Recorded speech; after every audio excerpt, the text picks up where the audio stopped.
Para mí es un honor, un privilegio, un placer estar aquí con todos ustedes. También agradecerles a todos los asistentes pues estar aquí presentes y resistir el último día de estas jornadas, a la última conferencia.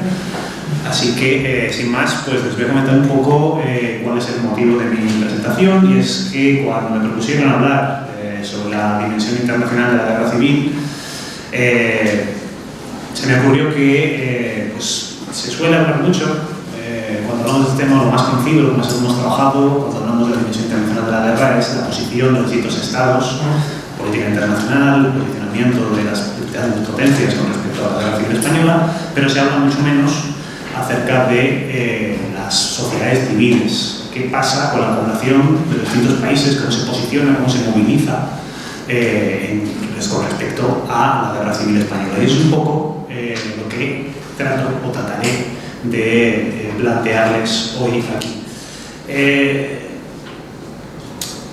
Voy a plantear mi conferencia en básicamente tres partes. En la primera parte hablaré fundamentalmente de cómo se configura y cuáles son las características de esa movilización internacional y a qué estudio de caso concreto me voy a referir. Voy a centrarme posteriormente también en ver cómo se organiza esa movilización internacional, y para eso voy a focalizarme en un caso que considero paradigmático, que es el de Argentina, por muchas razones, comentaré más adelante. Posteriormente hablaremos de cómo se configuran a nivel transnacional redes de colaboración y redes de organizaciones de ayuda, cuáles son un poco estas organizaciones, y estudiaremos pues, la más relevante, o hablaremos un poco, nos centraremos más en la más relevante de todas ellas, que es la vinculada a organizaciones de tipo frente populista. Y por último, pues la buena parte, más o menos la última mitad de la conferencia, la dedicaremos a analizar las transferencias discursivas que se producen a lo largo de esta red y de cómo los mismos discursos se transmiten a través de estas organizaciones, y vemos cómo de forma transnacional pues tenemos discursos repetidos en distintos puntos del planeta. Bien, había preparado un PowerPoint bastante complejo y no sé si los medios técnicos me permitirán verlo con la tecnología que tenía, con lo que yo quería. Pero bueno, voy a intentar pasar diapositivas que parece que funcionan. Bien, tenemos que comenzar afrontando un punto, bueno, sobradamente conocido, pero es que la Guerra Civil Española es el gran acontecimiento internacional de su tiempo. Es el gran hito histórico de su momento y genera una enorme polarización a escala global. En todo el mundo se produce una movilización y una polarización de las sociedades con respecto a la guerra civil, y en las democracias liberales pues generalmente esa movilización se produce más a favor de la república que a favor de los sublevados. Por otra parte, tenemos un contexto internacional, 1936, en el que se produce una inacción oficial por parte de los estados. Tenemos, como bien conocen, la política de no intervención, el acuerdo de no intervención, que se toma en el seno de la Sociedad de Naciones y que inhibe la posibilidad a ninguna potencia internacional de vender armas a la República, ¿no? Bueno, a ninguno de los dos bandos en conflicto, luego veremos cómo esto se afecta básicamente solo al bando republicano.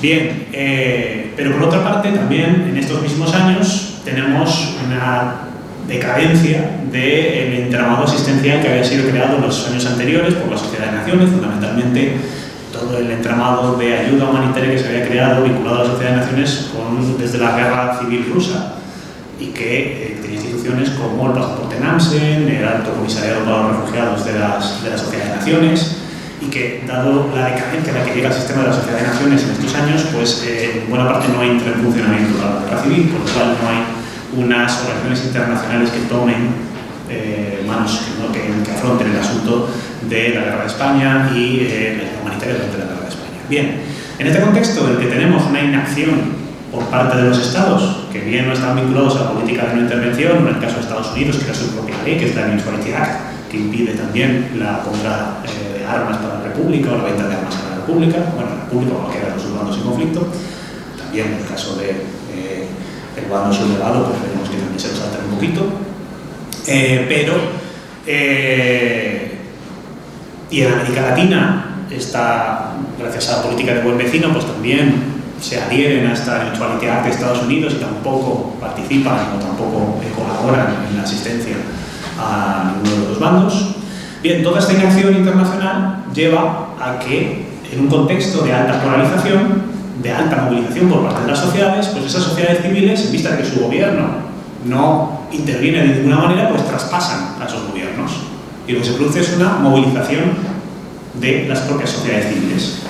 ¿De acuerdo? Y entonces vemos que empiezan a aparecer multitud de organizaciones privadas en todos los países, sobre todo países democráticos, organizaciones privadas que, dado que no se puede intervenir de ninguna otra manera, no se puede enviar armas, no se puede enviar dinero para compra de armas, no se puede militar, no se puede participar como beligerante en la guerra, aunque están las reglas internacionales, pero tampoco las legales,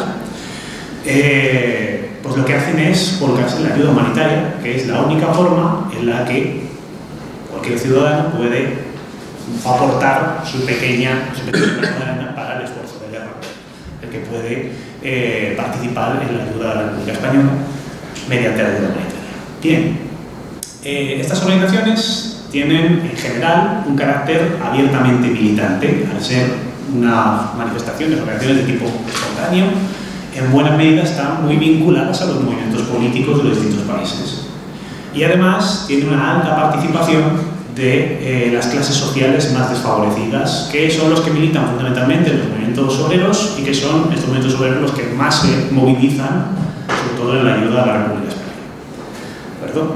Bien, vamos a verlo un poco más claro estudiando el caso latinoamericano, el movimiento de ayuda en América Latina, en la que tenemos un poco lo mismo. ¿De acuerdo? Tenemos una inacción por parte de los estados que toman una posición oficial de neutralidad en su mayor parte, vinculada a esa política de buena vecindad con Roosevelt, que hace que alineen sus políticas exteriores con la política de Roosevelt, y con una única excepción, que es México. México, como bien saben, pues sí que participa directamente en la ayuda militar a la República Española. México, pues por varias razones. Primero, por la afinidad política existente entre los dos regímenes. El régimen de Lázaro Cárdenas, pues en buena medida tiene unas características ideológicas similares a la causa republicana, pero además por otra serie de causas, también porque tenemos que tener en cuenta que México en esos años era un paria internacional. Desde la Revolución Mexicana, México estaba aislado de la comunidad internacional. Y sería en 1934, gracias al patrocinio de España, de la España republicana, que México se integra a la Sociedad de Naciones. Con lo cual hay una especie de deuda de gratitud. Además, en los años 20 y 30 tenemos numerosos contactos entre revolucionarios mexicanos y socialistas y republicanos españoles, que generan un caldo de cultivo, una serie de lazos, unos vínculos de solidaridad que entrarán en juego posteriormente. Además, y sobre todo, México también aprovecha la guerra de España para obtener una posición a nivel internacional. Un país que había estado aislado internacionalmente desde 1910, desde la Revolución Mexicana, puede, gracias a la guerra de España, tomar una posición de liderazgo en el mundo. Entonces, esto está solamente estudiado, pero bueno, el representante mexicano en la Sociedad de Naciones será el principal valedor de la posición de la República Española a nivel internacional. ¿Por qué? Porque México, además, defendiendo a España, está defendiendo su propia política exterior, está defendiendo la doctrina Estrada, que es lo que preside la política mexicana desde el Tratado de Guadalupe Hidalgo en 1848, en el que perdieron la mitad de su territorio con Estados Unidos. Están defendiendo la no intervención de otros estados en la política interior de los distintos países. Entonces México será el único país que en la Sociedad de Naciones denuncia el acuerdo de no intervención y la vulneración del acuerdo de no intervención por parte de las potencias fascistas de Alemania y Italia, ¿no? Bien, por tanto, única excepción, México. México es el único país que sí que interviene directamente en la venta de armas a la República, venden armas y pertrechos, defienden a la República, la causa republicana en los foros internacionales, y México también se encarga de la denuncia del acuerdo de no intervención. Bien, quitando esta excepción, que es el caso mexicano y que es el único país que, yo digo, interviene, su gobierno directamente se posiciona claramente en la guerra civil y toma una posición, incluso interviene directamente mientras se lo permiten. y por tanto México será el país en el que el movimiento de ayuda a la República Española sea más reducido, porque es el propio gobierno el que ayuda. En el resto de países, los estados toman una posición de neutralidad. ¿De acuerdo? Los estados, los gobiernos directamente no intervienen en la guerra de España, tienen una posición de absoluta neutralidad y respetan esa neutralidad de Estados Unidos, respetan el acuerdo de intervención y no colaboran con la República ni con el bando sublevado. Bien, vamos a ver el caso argentino, que es, como digo, el más paradigmático, el más interesante. ¿Por qué? Porque Argentina pues, es uno de los grandes países de América Latina. Argentina es el país de América Latina con mayor población emigrante española, probablemente en estos años. Tiene la colonia española más grande, solo en la ciudad de Buenos Aires el 13% de la población era de origen español, en que sus padres o ellos mismos habían emigrado, de primera y de segunda generación, con lo cual pues, tienen todavía muy recientes los vínculos con España. Y es en Argentina donde se produce también una polarización enorme y una movilización enorme, como digo, más a favor de la República que a favor de los sublevados. Bien, esa movilización que se produce con el impacto del inicio de la Guerra Civil se traduce en la creación, dado la inacción del Estado, de múltiples comités de ayuda a la República Española que tratan de ayudar pues, de la única manera que pueden, que es enviando pues, donativos, ayuda, alimentos a la República. Bien, en la pantalla pueden ver ahí puesto como en dos columnas, hay toda una serie de comités que se crean pues, en todo tipo fundamentalmente en la propia colonia española, que crea sus propios comités. La colonia española en Buenos Aires y en Argentina en general está muy organizada en casas regionales, etc. Entonces, esas propias casas llevan a la creación de comités de ayuda a la República Española. Los propios partidos políticos argentinos, y hablamos un poco de esto, también crean sus propios comités de ayuda, sindicatos, pero no hablamos de grandes sindicatos, desde los propios comités de empresa, todo tipo de agrupaciones forman pequeños comités de ayuda, juntas vecinales, asociaciones culturales.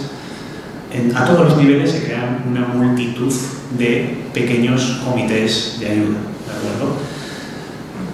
Una cantidad ingente. De hecho, pues, Mónica Quijada lo calculó en torno a 1 millar en 1938, cuando buena parte de ellos ya habían muerto, porque muchos tienen una vida muy efímera. Es decir, que calculando solo ya en el 38, cuando quedan ya los más grandes, calculan en torno a 1 millar. Así que en el 36 serán pues, incontables, prácticamente. ¿De acuerdo? Los que más éxito tienen pues, son aquellos también que se dedican a comités temáticos, que se dedican a cuestiones puntuales como la ayuda sanitaria, la ayuda a la asistencia a la infancia. Todos estos que tienen un carácter más técnico pues son quizá también los que mayor capacidad de movilización tienen. Bien, todo ese entramado asistencial tan diverso pues tiene un problema fundamental, y es que esos pequeños comités pronto se dan cuenta de que no pueden hacer llegar sus ayudas a España. España está muy lejos y hay que enviar hasta España pues, donativos a veces en especie, a veces dinero, y muchas veces pues, esos donativos no llegan o cuesta más enviarlos a España que lo que se va a aportar. Con lo que se ve pronto la necesidad de agruparse en plataformas más amplias que permitan aunar los esfuerzos de muchos de estos comités y que lleven a una mayor eficiencia en el envío de ayudas a España. ¿De acuerdo? Entonces tendremos que en Argentina básicamente se acaban por consolidar 3 grandes plataformas de ayuda que agrupan estos pequeños comités y que van generándose como grandes plataformas nacionales.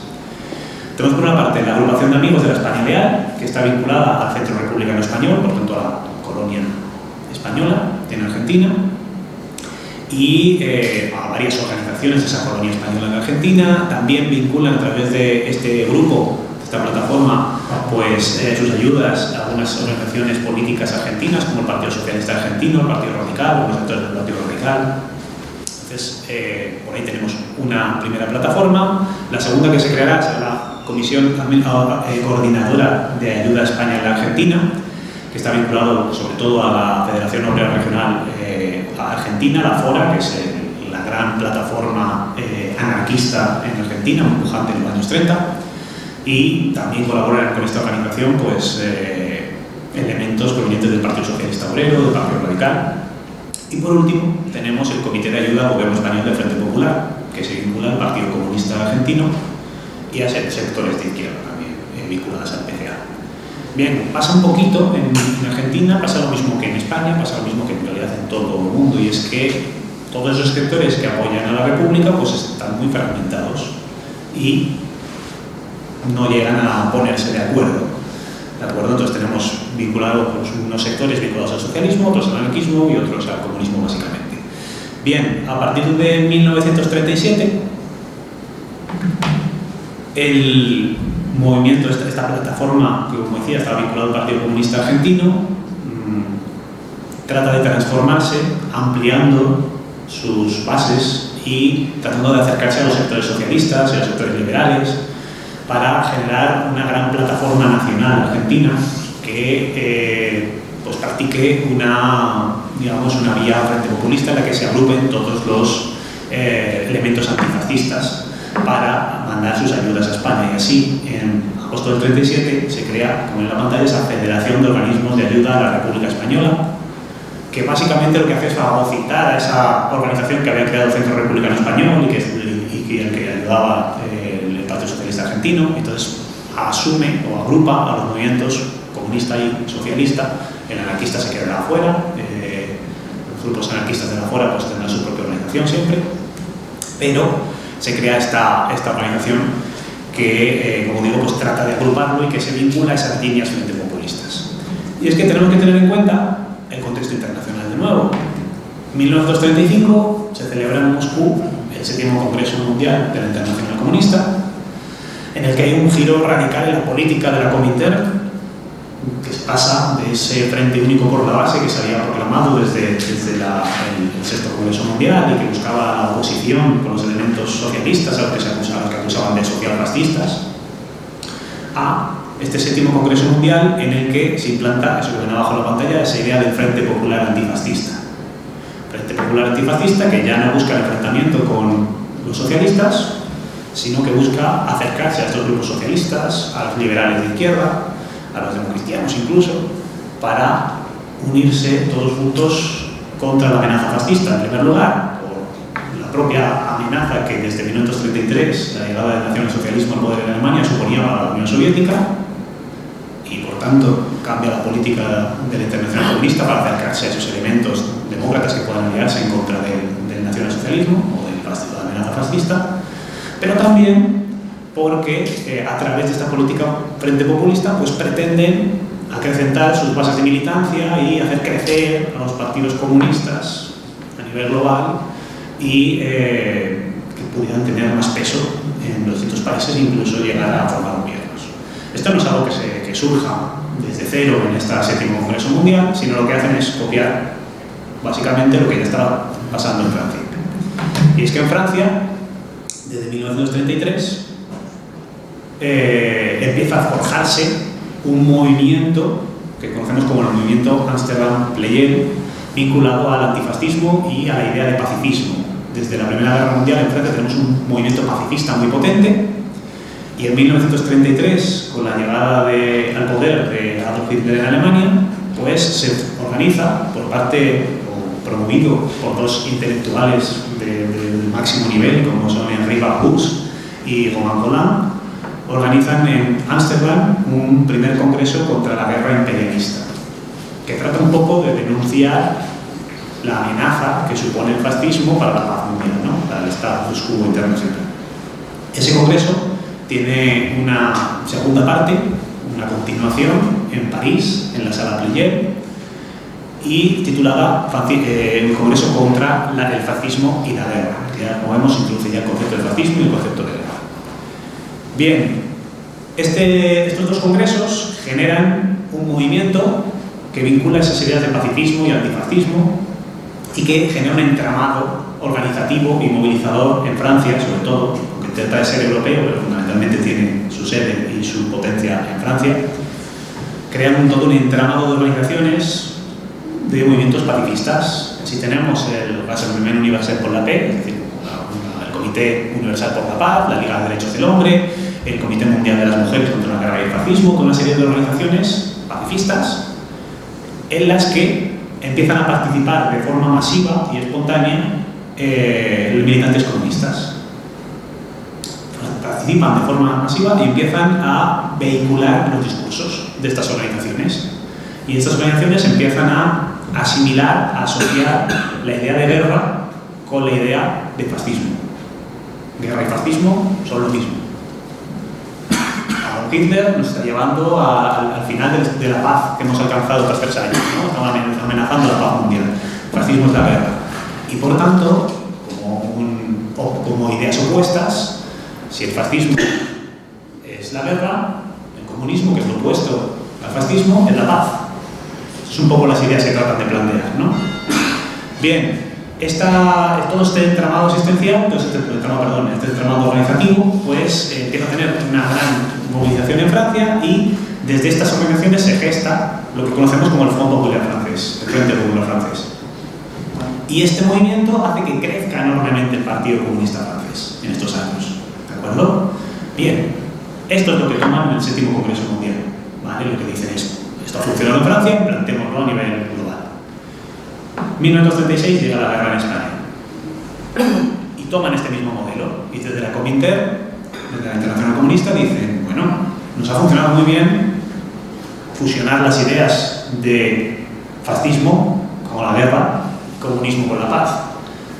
España está sufriendo una agresión fascista por parte de los sublevados, entonces, igual que asociamos fascismo con guerra, de nuevo el fascismo ha provocado una guerra en España. El comunismo es la paz, el comunismo es la solidaridad. Los comunistas tenemos que ayudar a la paz en España, ayudar a los comunistas españoles y se intenta vehicular el movimiento espontáneo y enorme, como hemos dicho, que se había producido en todos los países del mundo, prácticamente en los países del mundo occidental al menos, a favor de la República Española, pues utilizarlo para promover esas ideas de Frente Popular también, ¿de acuerdo? Igual que se había hecho con el pacifismo, pues hacerlo con la solidaridad, con el humanitarismo, con la ayuda humanitaria a la República Española. Entonces tratan de asociar esa idea de humanitarismo también con comunismo, con paz, con todas estas ideas. Bien. Prueba de esto lo tenemos en Argentina de nuevo. Ahí tenemos una carta que envía el Comité Central del Partido Comunista Argentino a la Internacional Comunista. Y en la que dice la primera línea, si lo leen, que sería un poquito mal, pues una fotocopia del archivo, dice no sé si lo leo desde aquí, el 30 de octubre creo que es, de 1936, el Comité Central del Partido Comunista Argentino resolvió que el trabajo de ayuda a España se convirtiese en el centro de nuestro trabajo por el Frente Popular. ¿De acuerdo? Ahí vemos esa idea muy clara.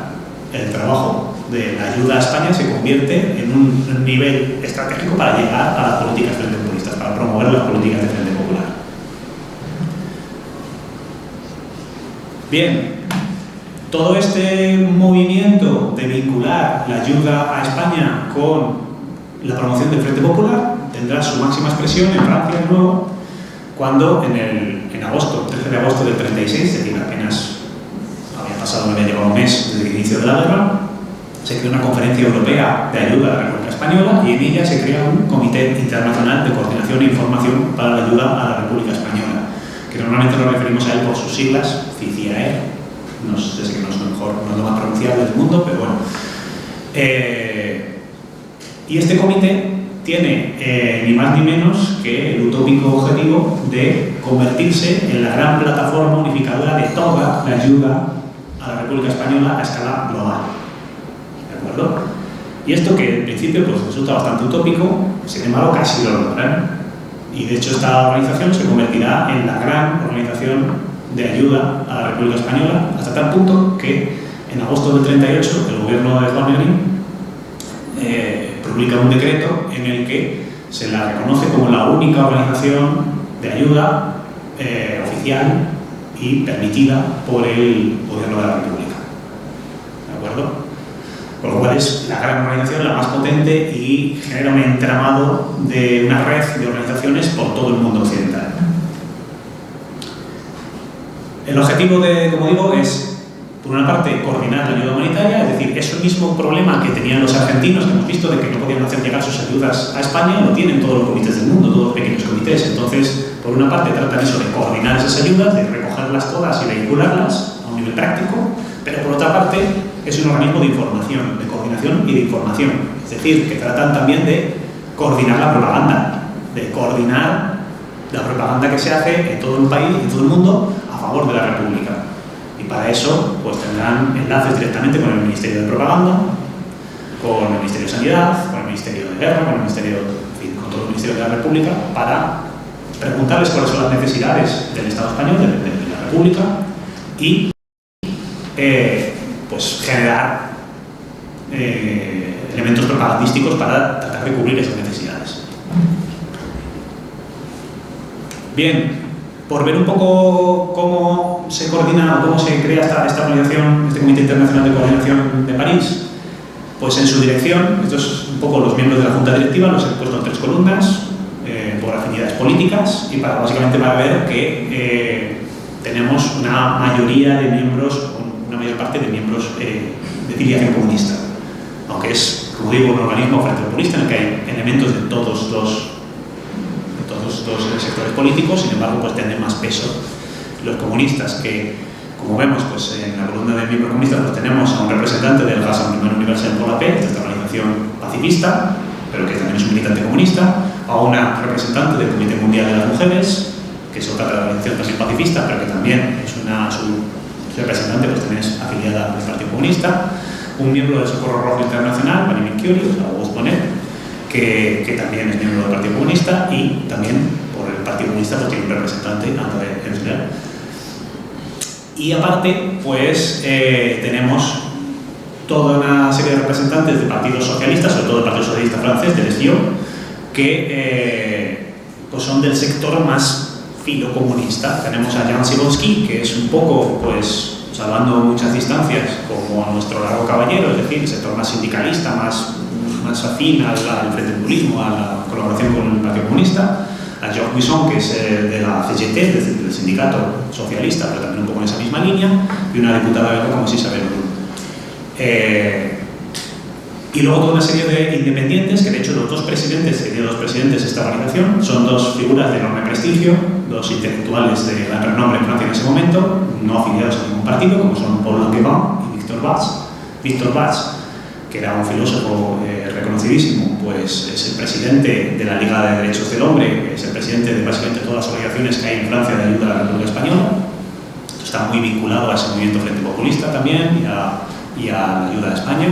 Y Paul Langevin, que es un físico, que es uno de los grandes precursores del magnetismo, también acaba, de hecho en el 1940 acaba por afiliarse al Partido Comunista durante la guerra. Y la gran figura de esta organización, que es Madeleine Bron, que es la secretaria ejecutiva, que es la que lleva la vida diaria de la organización, pues también acaba por afiliarse durante la guerra al Partido Comunista francés, y de hecho será pues la presidenta de la minoría parlamentaria del Partido Comunista francés después de la Segunda Guerra Mundial. Bien, pues como vemos, es una organización típica de ese carácter frente populista, en el que hay miembros de todas las organizaciones, pero en el que los elementos comunistas pues tienen un gran peso que les permite en buena medida determinar los discursos. Bueno, simplemente mencionar, para que, porque probablemente no han oído ustedes hablar del CICIAR en su vida, pues es muy probable.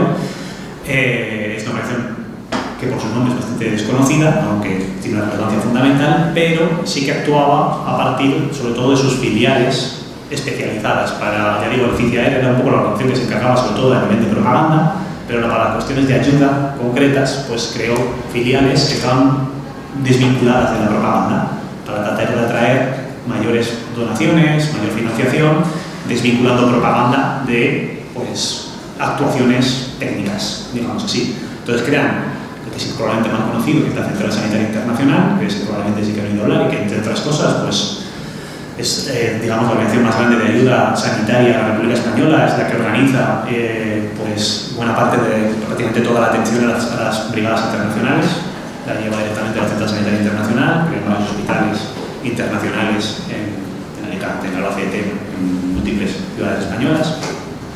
Para la asistencia, que probablemente también he oído hablar, para la asistencia a los niños, a la infancia, tenemos la Oficina Internacional por la Infancia, que pues, genera colonias o mantiene colonias infantiles en España, y sobre todo después de la guerra en el exilio, pues también tendrá una actuación fundamental en los campos franceses. Y por último, la Comisión Internacional de Abastecimiento de las Poblaciones Civiles, que entra a funcionar en diciembre del 38, con lo cual en la guerra en España prácticamente no actúa, pero sí que tiene una actuación muy relevante en los campos de refugiados del sur de Francia. Bien, como digo, esta organización, uno de sus principales objetivos era, como digo, la coordinación, pero sobre todo el fomentar la creación de grandes plataformas de ayuda a España en otros países y que se vinculen a esta red. ¿De acuerdo? Que su objetivo era que en cada país existiera una gran plataforma vinculada a esta red que coordinara las ayudas en ese país y que se relacionara con la central del país. Y si ven en la pantalla, se ve muy pequeño, lo siento. Vemos un listado de todas las organizaciones, que son como 24 organizaciones distintas de cada país, 24 plataformas nacionales de cada una de un país que se vinculan a esta red y que todas ellas son normalmente la organización más grande de ayuda a España en ese país. Había generado, que esto no lo vamos a poder ver, este mapa, que era un mapa interactivo en el que vas picando y aparece cuál es la organización de cada país. Esto con este mando no lo puedo hacer, pero bueno, para que se hagan una idea, esa es la red un poco. Vemos que hay pues, prácticamente en toda Europa y sobre todo en América Latina y también pues, en la Unión Soviética e incluso en Australia. Lo paso muy rápido porque, claro, yo no pensaba entrar en todas, pero bueno, en Francia fundamentalmente, Suiza, que Suiza pues, tiene una tradición humanitaria muy potente, entonces hay también una gran actuación. Fundamentalmente en el Reino Unido, el National Joint Committee for Spanish Relief es probablemente el organismo más grande de ayuda de esta red, por lo menos es el que más fondos es capaz de recaudar, vinculado sobre todo pues, a los movimientos laboristas británicos, y que está presidido por la duquesa de Azor, también la duquesa Roja, y presidido también por otra mujer, por Eleanor Rathbone. En Bélgica, en Holanda, en Luxemburgo, obviamente, en los países nórdicos, que tenemos también bastante potencia, sobre todo en Suecia, del movimiento ayudista, o sea, Oliver Bratil, el socialdemócrata sueco. Estados Unidos es probablemente el otro gran país, y la organización americana, el Medical World North American Committee to Spanish Democracy, es probablemente el organismo también más estudiado, porque bueno, sus archivos están perfectamente conservados en la Universidad de Columbia, entonces es una maravilla trabajar ahí. Y pues, el archivo, la organización de esta red sobre la que más se ha trabajado.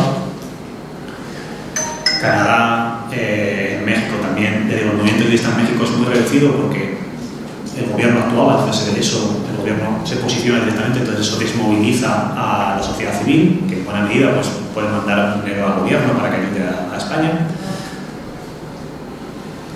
En Cuba también tenemos la Fogar Argentina, ya les mencioné anteriormente, que también es otra de las más relevantes.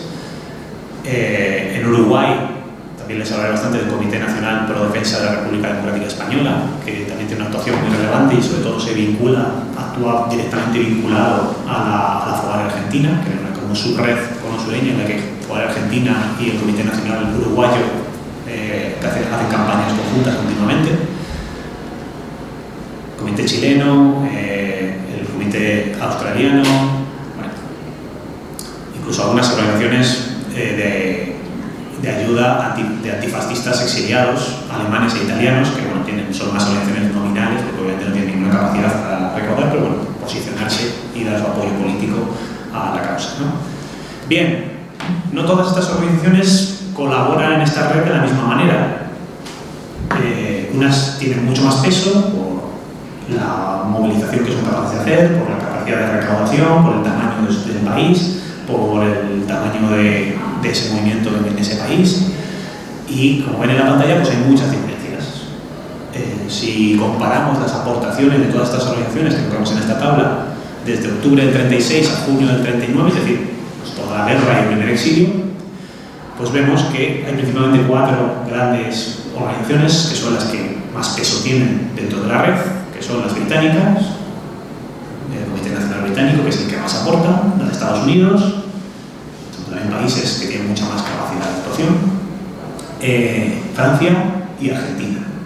Son las 4 grandes países. Luego ya tenemos Suecia, Bélgica y, lo que les decía antes, México está por ahí abajo, prácticamente, aunque tengamos conceptualizado a México como un país que, cuando pensamos en la ayuda a la República Española, pues lo ponemos en primer lugar, o después de la Unión Soviética, probablemente. La Unión Soviética tampoco aparece prácticamente ahí, por las mismas razones. En el movimiento ayudista digamos, que surge de forma espontánea, pues en esos países no se reproduce, o prácticamente no tiene fuerza. Bien, ¿qué hace esta red de organizaciones del Comité Internacional de Coordinación? Pues, básicamente, como ya he dicho, coordinar las ayudas para comprar de forma conjunta bienes para enviar a la República desde Francia y también propaganda. En comunicación con el gobierno de la República, pues hacen todo tipo de actividades de propaganda. Necesita una selección, no vamos a verlo todo, pero bueno, entre ellos, pues multitud de exposiciones que pues, se exhiben en Francia o en otros países europeos, fundamentalmente. Conferencias, informativas y de prensa para dar publicidad a distintos elementos, sobre todo pues, cuando distintos activistas, sobre todo frente a brigadistas internacionales, regresan a Francia o están en España durante una temporada y regresan a Francia, pues les hacen entrevistas, conferencias para que cuenten su experiencia y eso lo difunden luego por toda la red, por todos estos países. Publicaciones, obviamente, publican un gran número de... He seleccionado como ahí básicamente los que he podido ir localizando hasta ahora, que son 17, 18, distintos folletos con discursos, con cuestiones políticas, con distintos tratamientos de distintas cuestiones, ¿no? Publicaciones periódicas, tienen un boletín informativo que se difunde también. Este boletín lo he encontrado en Francia, pero lo he encontrado también, de hecho, eso que pone ahí, Sperk Archive, es el archivo de Ginebra, lo he encontrado en Estados Unidos, en Inglaterra. Este mismo boletín se difunde por toda la red, lo vemos en los archivos de todas las organizaciones a nivel global. Tenían ese también boletín informativo mensual. Este es el mecanismo básico de comunicación de la red, es el boletín. Pero también todo tipo de afiches, de hojas volanderas, con propaganda. Pues vemos ahí, por ejemplo, uno denunciando los bombardeos aéreos, anunciando manifestaciones internacionales de solidaridad. Bueno, todo tipo de hojas volanderas de este tipo con propaganda que se difunden también en Francia fundamentalmente, pero también por Europa y por América. Y también utilizan, y de esto lo veremos luego con algunos ejemplos, los medios más avanzados de la época como películas documentales, ¿de acuerdo? También utilizan el cine como medio muy eficaz de propaganda en estos años. Y pues ahí vemos 1, 2, 3, 4 o 5 películas que he ido localizando vinculadas a esta red también, que se crearon y que pues hablan de todas estas cuestiones, ¿no? Conferencias internacionales, bueno, multitud de actividades. Bien. Eso es un poco la idea, ¿no? Tratan de, a través de esta red, de difundir propaganda y de coordinar las ayudas a escala global. Bien, a partir de ahora pues voy a dedicar un poco a analizar, a través de esa propaganda, cuáles son los discursos que más se repiten, cuáles son las principales estrategias discursivas, las principales estrategias propagandísticas que se difunden a través de esta red. Y vamos a ir viendo cómo esos discursos se reproducen de forma prácticamente simétrica en distintos países. ¿De acuerdo? Vamos a ir viendo cómo el mismo discurso lo tenemos en Francia, lo tenemos en Argentina, lo tenemos en Uruguay, lo tenemos en Estados Unidos. Porque se está reproduciendo a través de esta red. Y he señalado 5 grandes ideas, 5 grandes conceptos, que son los que más se repiten, que vinculan un poco la actividad de esta red de organizaciones. Primero de ellos, la vindicación de la República Española como una democracia eficiente. La idea de que la República es un Estado eficiente, es una democracia real, es una democracia que se encarga de la protección de sus ciudadanos y que es necesario salvarla y que merece la pena salvar a la República. Bien. Lo vemos en varios ejemplos. El primero de ellos, esto es una exposición, que estos son recortes del Humanité, del periódico vinculado al Partido Comunista Francés, y que anuncia esa exposición que ha creado el Comité Internacional de Coordinación en París, que se llama España os habla, o les habla, y en la que, básicamente, a través de varios paneles, bueno, lo explica en el texto, se mostraba cuál había sido la actuación de la República desde 1931, ¿no? Y se hablaba de todas las grandes reformas de la República, de la ley de educación, de la reforma agraria, de la reforma del ejército, en fin, de toda la gran modernización que había permitido, cito palabras literales de este reportaje, pues sacar a España del feudalismo y traerlo al mundo contemporáneo, ¿no? Y de, sobre todo, políticas sanitarias, se explica de cómo la sanidad de la República estaba invirtiendo en mejorar la salud del pueblo, en fin, todo ese tipo de situaciones. Bien. pues, en definitiva, esa idea de pues, un gobierno que se encarga o que se trata de cuidar a la población, que trata de ser una democracia eficiente. Bien, un ejemplo de esto, y a ver si lo vemos, es en una película documental publicada por la Central Sanitaria Internacional, es decir, por la filial sanitaria del Comité Internacional, que les comenté antes, y en el que vamos a ver un poco el mismo ejemplo, ¿de acuerdo? Es el caso del mismo discurso. Está en francés, pero bueno, se entiende bastante bien, si no yo les voy a ir luego resumiendo.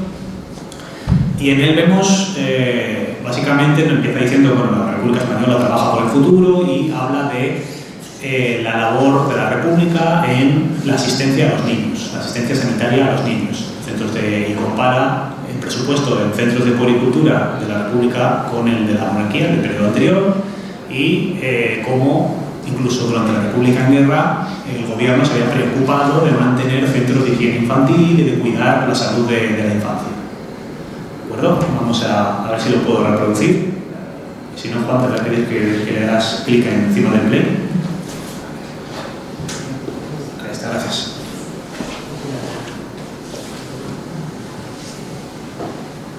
Si suena, que debería sonar. No suena. Santé et la vie des enfants demeure le souci primordial. La monarchie avait complètement négligé la santé des enfants. À la proclamation de la République en 1931, il n'existait pas un seul centre de puériculture dépendant de l'État.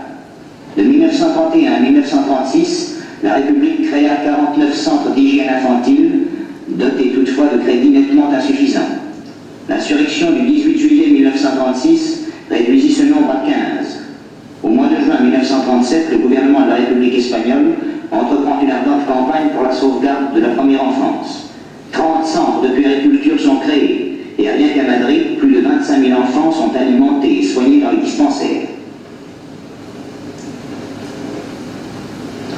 Les premiers résultats de cet effort sont éloquents. Le taux de la mortalité infantile, qui était de 203 pour 1000 sous la monarchie, tombe à 144 pour 1000 en juillet 1937, à 113 en août de la même année et à 61 en septembre. C'est la guerre contre la maladie, contre la mortalité infantile. Et cette lutte se poursuit jusqu'au-dessus des berceaux. Vale. Me gusta que se quede con esa imagen de niños salvados por la República. Es muy gráfico, ¿no? Esa idea de las repúblicas salvando a los niños. Y vemos cómo el presupuesto de la monarquía era mucho más reducido y mantienen una idea de mantener activos estos centros de puericultura incluso durante la guerra. Hay un esfuerzo de la República por salvar a los niños, por salvar a la infancia. Mismo discurso.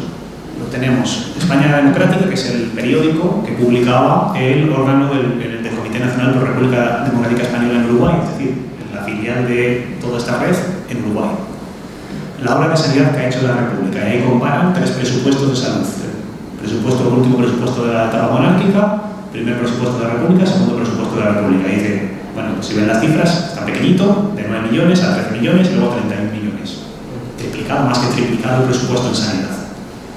Mismo discurso.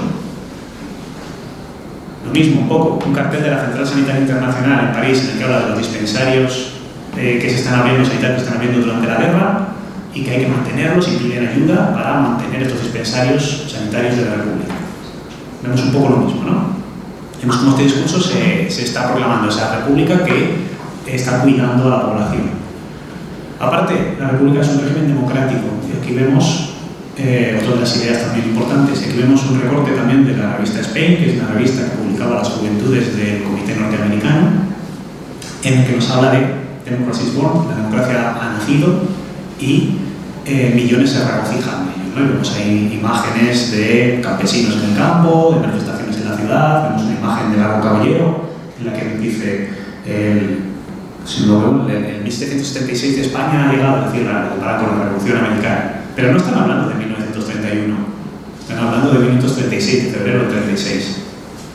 Vemos ahí imágenes de los presos saliendo de las cárceles, de los presos de la Revolución de Asturias. ¿Cuándo nace la democracia para ellos? Febrero del 36, cuando nace la democracia popular. Porque lo que quieren es una democracia popular. ¿De acuerdo? Vinculada a esa idea de Frente Popular. Bien, como vemos, tenemos una imagen laudatoria de la República como un régimen auténticamente democrático, es una democracia popular, como un régimen que cuida a su pueblo, cuida a su población, y también una imagen en cierta medida exculpatoria. Y en este sentido, lo que tratan es de acabar con uno de los grandes problemas que había tenido la República y que estaban afectando a su imagen exterior, que es el anticlericalismo.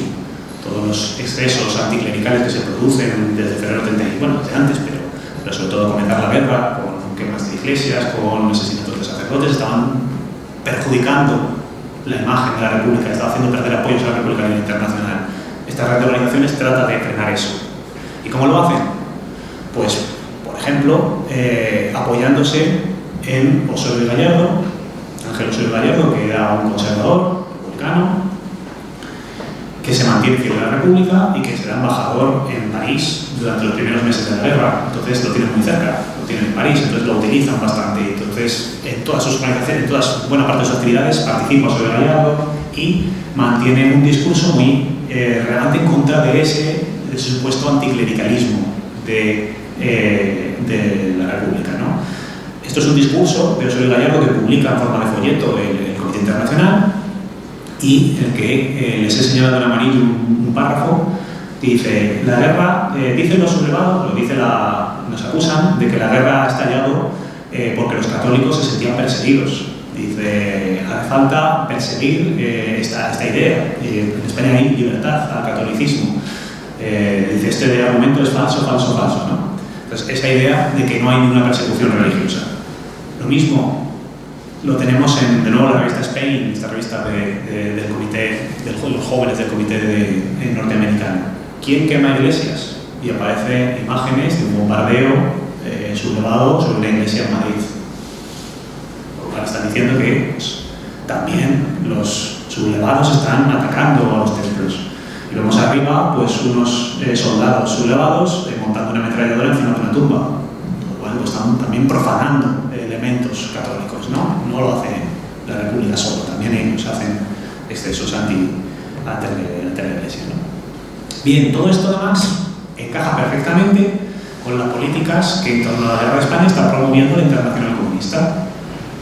Tenemos ahí un extracto de un protocolo de la reunión del secretariado del Comité Ejecutivo de la Comintern, en el que, en septiembre del 36, dicen que uno de los objetivos de todas las organizaciones, de todos los partidos comunistas a nivel global, tiene que ser refutar de forma organizada la fábula de la persecución religiosa en España, mostrando que solo se liquida las hordas de agitación contrarrevolucionaria y que el gobierno español respeta las condiciones religiosas de esta parte más pequeña de la población española. Bueno, es el mismo discurso que se proclama, se promueve desde la Comintern y que están reproduciendo todas estas organizaciones.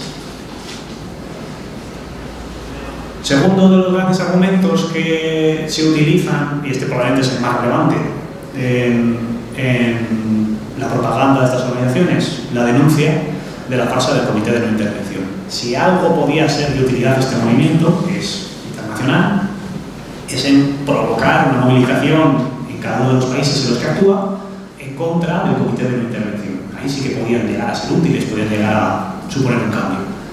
Entonces, prácticamente lo más repetitivo, lo que vemos más en los discursos de estas organizaciones es esa idea de denunciar la vulneración del Comité de No Intervención por parte de Alemania y de Italia. Y esto encaja, de nuevo, el mismo documento que mencionábamos antes, ese protocolo de la Comintern, del secretario del Comité Ejecutivo de la Internacional Comunista. Les leo. Dice, nuestra campaña de apoyo al pueblo español tiene que desplegarse principalmente y con todas nuestras fuerzas en la siguiente dirección. 1. Primer artículo, primero de todos. Todo acto de violación del acuerdo de neutralidad por parte de los gobiernos fascistas de Alemania, Italia y Portugal tiene que ser desenmascarado a toda costa. Y esto es lo que tratan de hacer en la propaganda de todas estas organizaciones continuamente. Mostrar esa idea de que la guerra de España es una guerra del fascismo internacional contra el pueblo español. Eso lo veremos continuamente. Y de hecho, prácticamente, lo veremos repetido en todos los mensajes propagandísticos que vemos, los agresores son siempre extranjeros. Se soslaya la idea de esta guerra civil. Es una guerra internacional del fascismo contra el pueblo español, contra la democracia española. ¿De acuerdo? Casi todo lo que vemos es una agresión de alguien italiano o alemán, casi siempre. Misma idea en el Humanité. cogiendo una declaración de una reunión, de un meeting del Comité Internacional de Ayuda, del Comité Internacional, vamos. Dice, el Comité Internacional de Ayuda al Pueblo Español denuncia las violaciones del acto de no intervención y exige que el problema sea reconsiderado en el Comité de Londres. Es un poco la misma idea, ¿no? En Estados Unidos, como no es firmante del Comité de no intervención, pues esta misma campaña se traduce en una lucha contra el embargo, contra la Neutrality Act que impide la venta de armas a la República. Y vemos ahí ese cartel, que además es una de las grandes campañas de esta organización, el Liz del Embargo, en el que vemos a la República representada como una mujer con los brazos engrilletados, ¿no? Es decir, hay que liberar a España, hay que ayudar toda la ayuda a España, y abajo el discurso muy bueno. España lucha, sigue continuando sola contra el fascismo invasor. América debe ayudar. Un poco esa idea, no es lo mismo, pero traducido al discurso.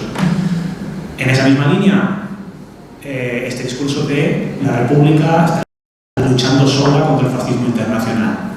Por tanto, esto es l'Humanité en Francia, una sesión, como veis, recoge una sesión del Comité Internacional de Ayuda. Salvar la democracia española es salvar la paz de Europa. La misma idea.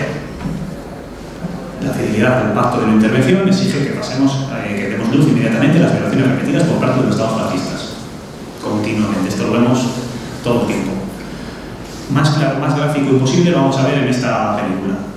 Espera, un momentito que lo presento y luego ya vemos. Es una película producida por el gobierno norteamericano, ¿de acuerdo? Por el Comité Norteamericano de Ayuda a la República Española, titulada Health of Spain, Razón de España.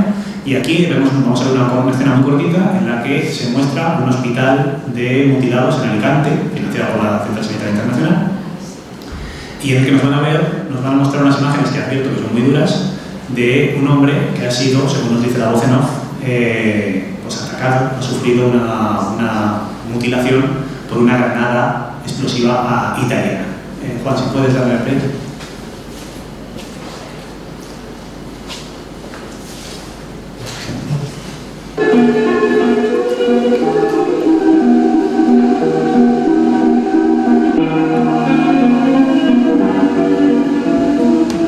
This man was struck by an Italian explosive bullet.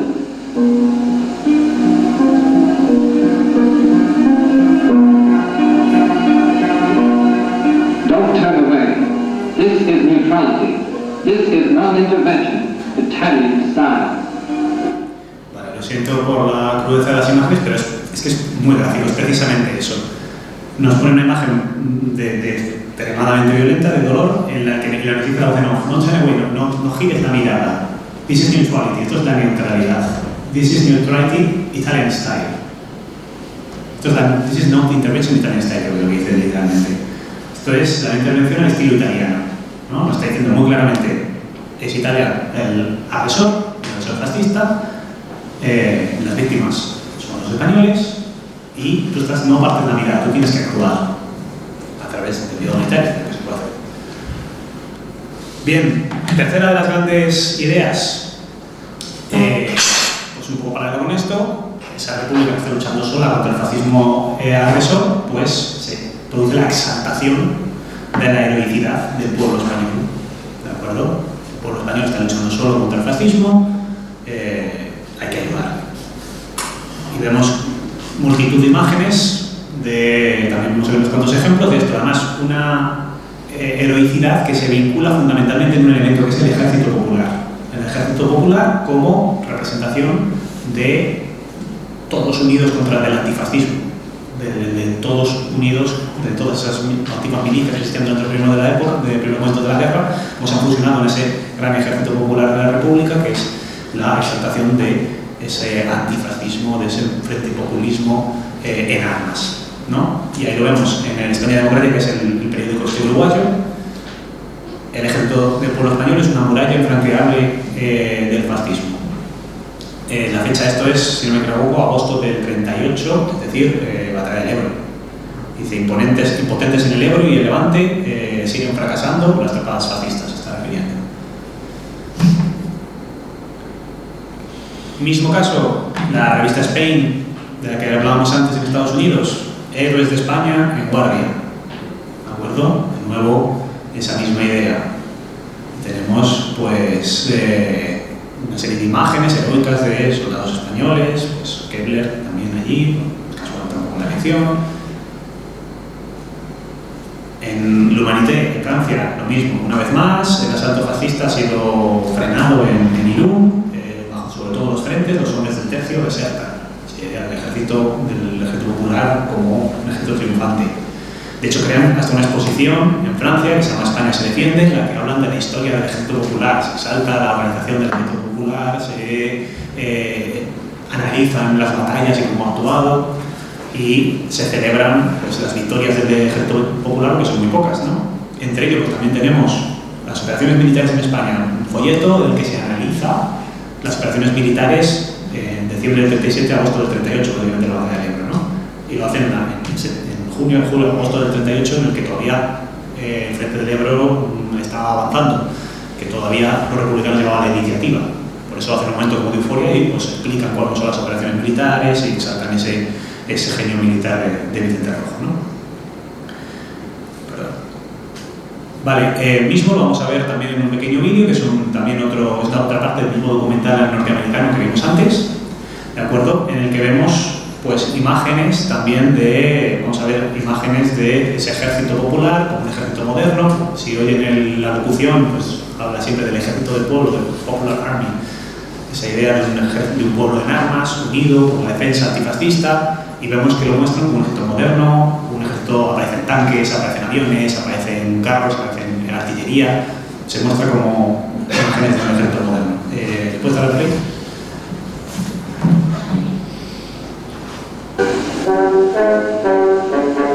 The army of the people marching into fire. The soldiers listened to Commandant Lister, formerly a stonemason in Galicia. Bueno, vemos un discurso de Lister. After a year of fighting, we have rested for 2 weeks. After a year of fighting, we return, this time to attack. This is the season when olives turn blood red in the sun. Lister, sí. It seems that even the olives are bleeding now. But someday, after our victory, there will be no more violence, no more bloodshed here in Spain.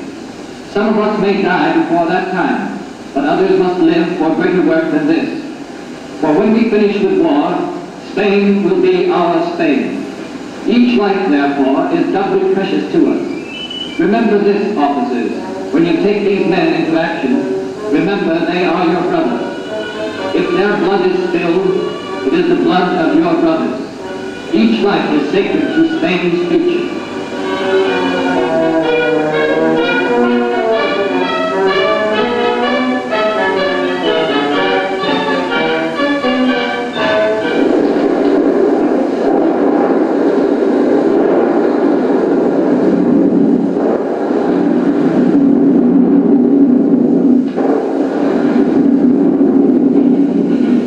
People's Army moving into fire. These men advance against violent death. They have the traditional courage of men who fight for freedom and for bread.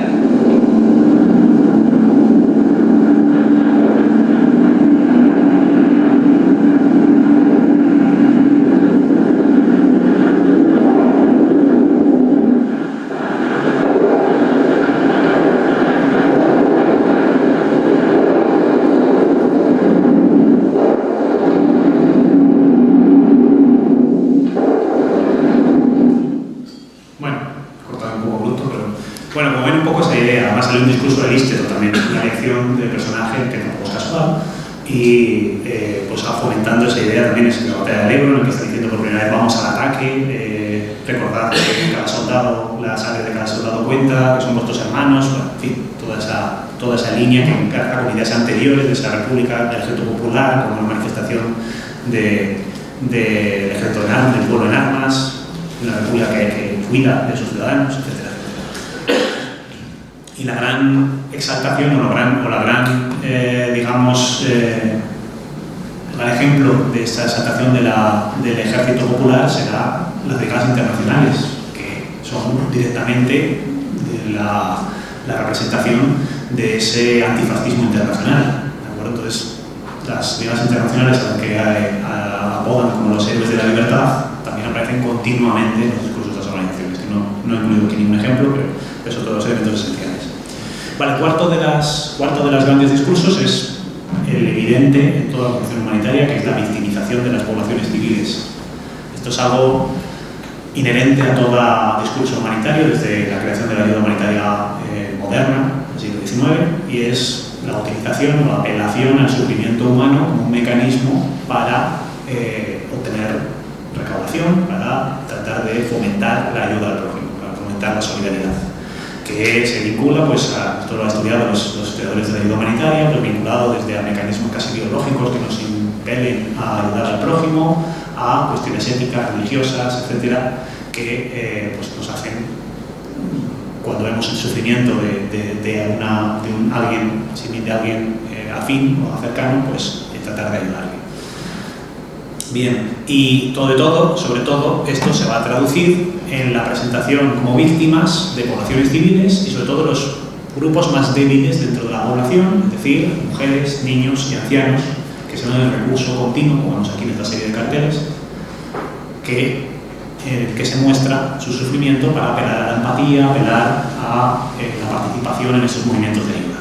¿De acuerdo? Vemos carteles americanos, carteles de franceses también, con el mismo motivo. Vemos mujeres, niños, y otro de los elementos que más se destaca son los bombardeos. Los bombardeos aéreos, que es una innovación de la guerra civil, esos bombardeos sobre ciudades abiertas, que es uno de los grandes dramas de la guerra, de las primeras veces que se bombardea directamente a la población civil y produce una enorme conmoción a escala global. Recuerden Guernica, pero otros muchos. Y como veremos, pues ese bombardeo es un continuo en toda la propaganda de estas organizaciones. Esa apelación a los bombardeos sobre poblaciones civiles, sobre demostrar el sufrimiento de niños, mujeres, ancianos.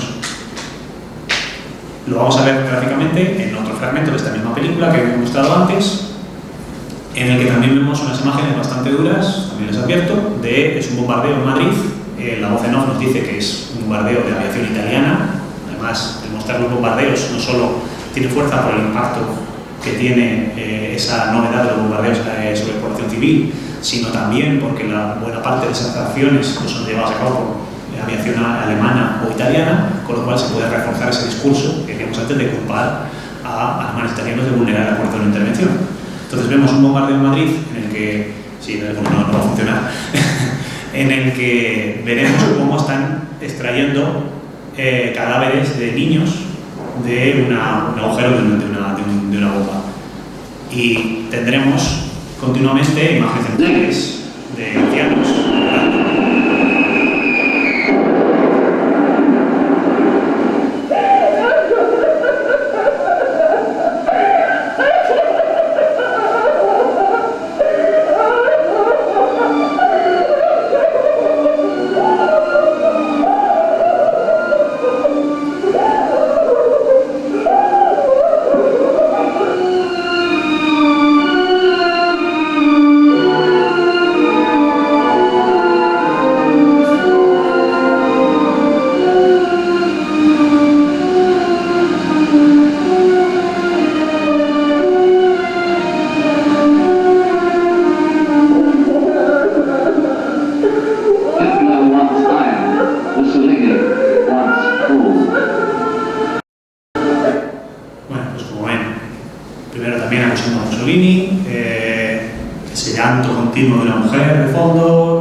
Que les quería comentar hoy es, una vez que se ha perdido la guerra, una vez que acaba en 1939 el conflicto, pues continúan estas organizaciones funcionando y tratan de continuar su actuación mostrando, pues centrándose en lo que pueden hacer a partir de entonces, que es la ayuda a los exiliados.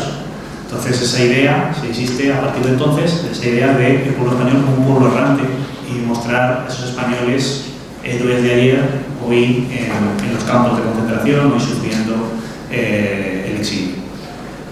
Esa misma idea, estos son cupones de donativos del Comité Norteamericano, lo que les decía, héroes de ayer, no dejes a los españoles morir hoy.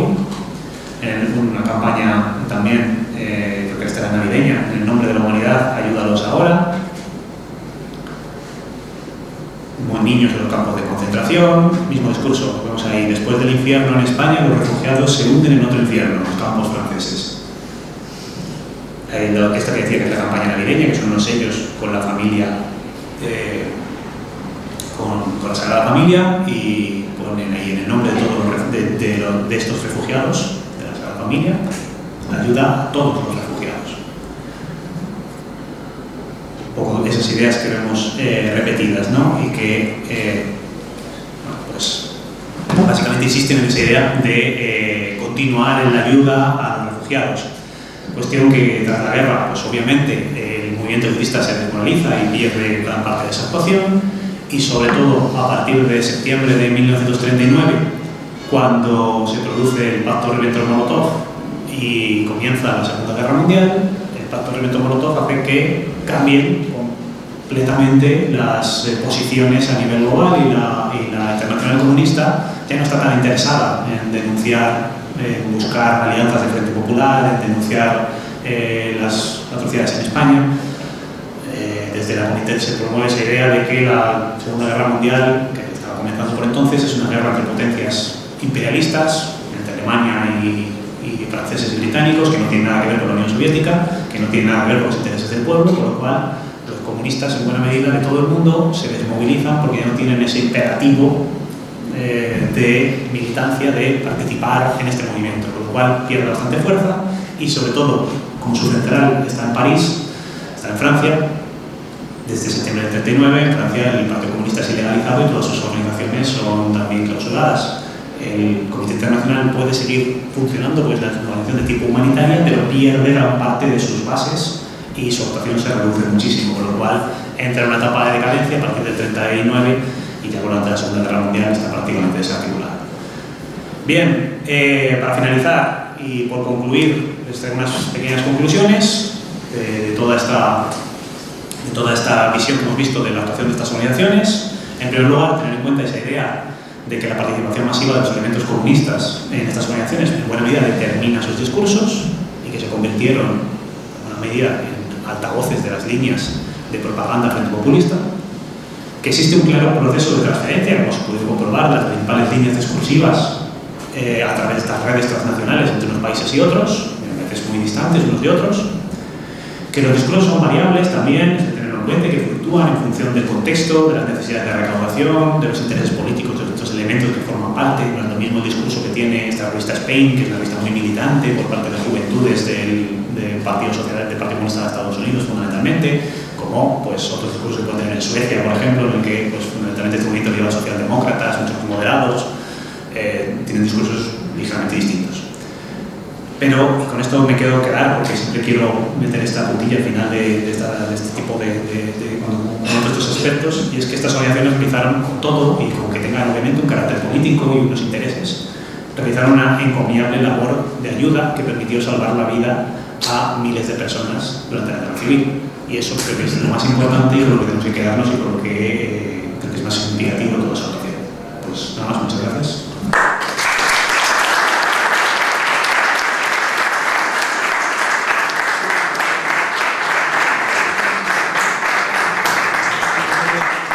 Si tiene alguna cuestión, yo mismo modero. Y no sé si tenemos media hora por lo menos. Entonces no sé si tienen alguna cuestión.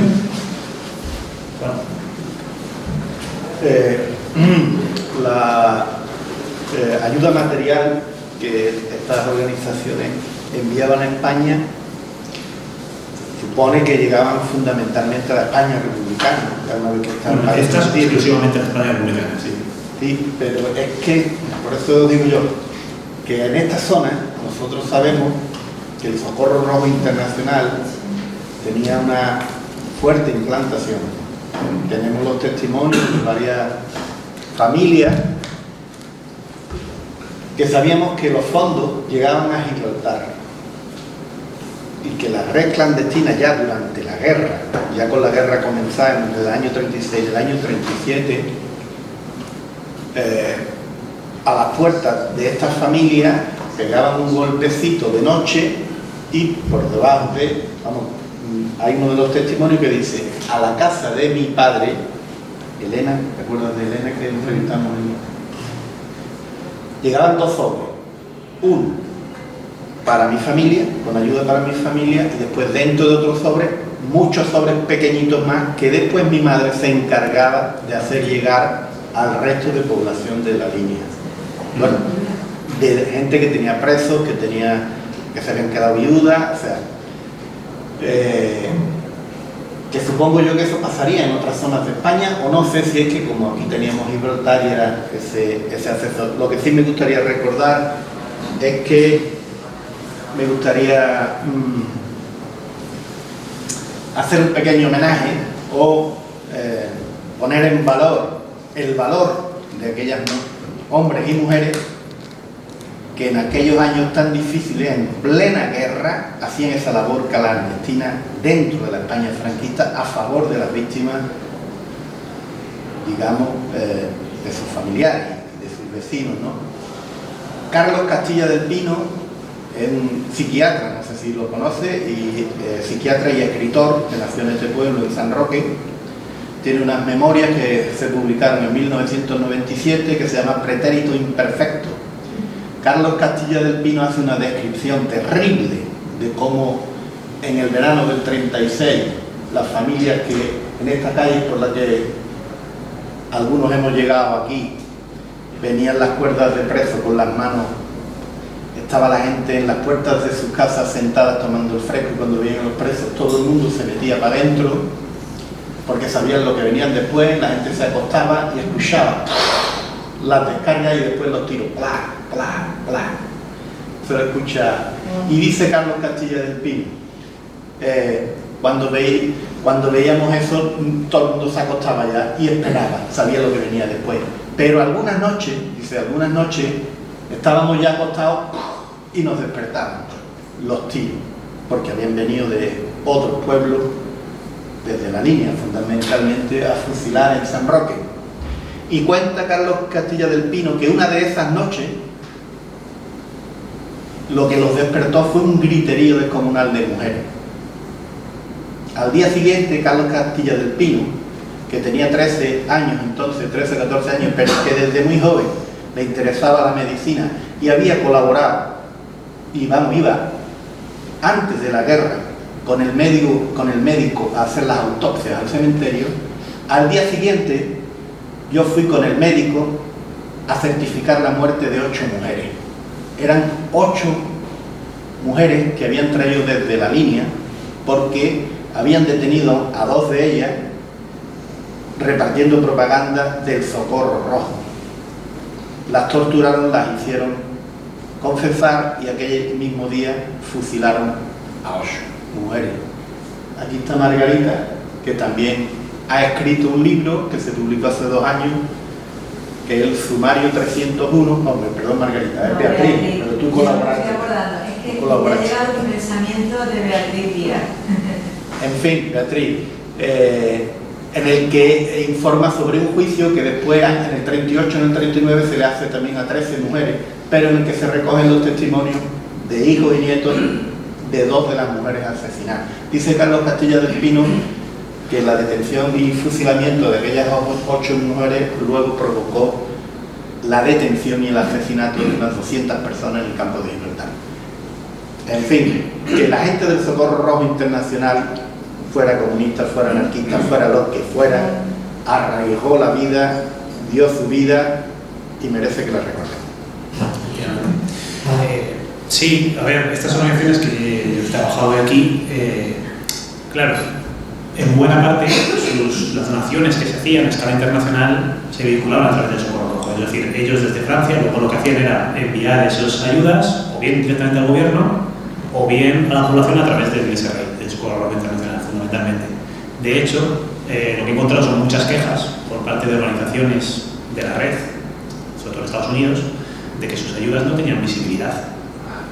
De que, claro, ellos llegaban y cuando llegaba a España las ayudas se repartían como Socorro Rojo Internacional. Decían, oye, que esto lo hemos recaudado nosotros. Queremos que aparezca Medical Bureau al North American Committee. Entonces empiezan a hacer un esfuerzo Y buena parte del trabajo también de este comité de coordinación es fotografiar pues, camiones de ayuda que ponen comité belga, comité norteamericano, para enviarlos a Estados Unidos, a Bélgica, donde sea, y que vean, ¿veis? Vuestras ayudas llegan a España directamente y en España saben que sois vosotros. Porque al principio es cierto que vinculan a través del SRI, del Socorro Rojo, y claro, pues los donantes de estos países dicen, vale, pero no lo vemos, entonces no fomenta, bueno, son estrategias dentro de donación, no fomenta la donación, si tú no ves que llega a destino y que se utiliza. Entonces, buena parte, pues ya digo, empezaron a tener que intentar que tuviera visibilidad en destino estas ayudas. Por otro, en muchas partes están en buena medida invisibilizadas, y por eso digo que seguramente, no sé si alguien había oído hablar del Comité Internacional de Coordinación antes de hoy.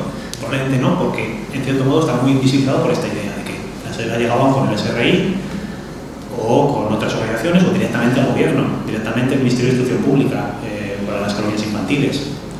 O sea, no había una visibilización tal de estas ayudas. ¿Hasta cuándo el Socorro Rojo Internacional está actuando aquí en España? Pues durante toda la guerra. El Socorro Rojo se crea en los años 30, en 32, sobre todo tiene mucha influencia en España con la Revolución de Asturias, y luego el mayor trabajo que hicimos durante la República es eso, la Revolución de Asturias y la ayuda a los presos de la Revolución de Octubre, y después se reactiva ya cuando empieza la Guerra Civil, con la llegada también de muchos activistas humanitarios internacionales, ¿de acuerdo? De muchas, sobre todo mujeres, porque además la ayuda humanitaria es digamos, la formación es mayoritariamente feminizada, son sobre todo mujeres, que su manera de actuar, muchos no les dejaban, en la mayoría de los casos, ir a las frentes de guerra, pero podían actuar de esta manera. Entonces, ya digo, al comienzo de la guerra llegan muchas mujeres que se empiezan a ayudar, empiezan a colaborar en el Socorro Rojo Internacional, y está ayudando durante toda la guerra hasta febrero del 39 y demás. Sí, perdón. Hasta marzo del 39. En España no. En España no. Fuera de España sí, porque el Socorro Rojo está vinculado a la Comintern, la Internacional Comunista. Entonces, sí puede funcionar en otros países. Durante la Segunda Guerra Mundial sí que también actúa. Sí, sí, ¿no? Decía, en relación con lo que acabo de preguntar, que con posterioridad ya después de la Segunda Guerra Mundial, bastante en Francia existía el DESIS, el Comité de Solidaridad de Información y Solidaridad con España, y que se dedicaba, entre otras cosas, a recabar fondos económicos, que recuerdo que incluso venían esos fondos económicos de la Brigada Internacional Lincoln, tenían fondos que eran bastante cuantiosos, y DESIS tenía una reacción de presos políticos del periodo, estoy hablando del año 74 y 75, prácticamente hasta la finalización del régimen con la muerte de Franco, ¿no? En ese año, y enviaba esa parte de ese dinero a la familia, como ayuda a la familia de los presos políticos. Sí, de hecho la Asociación de Amigos de la Lincoln, que sigue activo hoy en día, tuvieron una actuación tremenda durante todo el franquismo, siguieron activos, siguen funcionando, y hoy en día todavía sigue como acción memorialista sobre todo, pero siguen funcionando. Y de hecho es interesante que el Comité Internacional como tal, como digo, lo que actuaba es en eso, en la coordinación, la recaudación a nivel global y la vehiculación, o sea, el envío hacia España. No tenían ayudas directas, es decir, no era un comité que crea ayudas directas, pero eso está cierta medida visibilizado. La única ayuda directa que tenían era para los brigadistas internacionales, para las familias de los brigadistas internacionales muertos a los que les daban una pensión a sus viudas, o para los mutilados de guerra, las brigadas internacionales, que también les daban una pensión.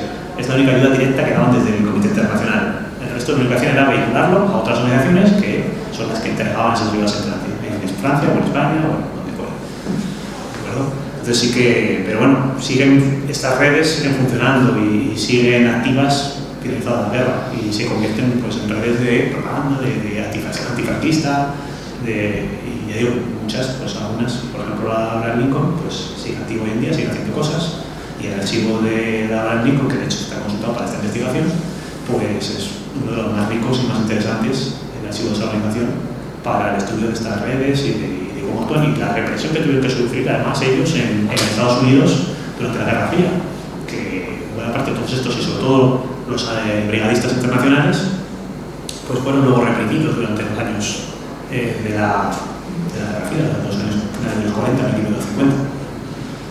Entonces es un aspecto también muy interesante. No sé si hay alguna cuestión más. Si no, estamos ya, entiendo que estamos ya todos agotados porque es el último día, pues si lo cerramos aquí, ¿vale? Pues nada, Aurelio, muchísimas gracias por tu participación.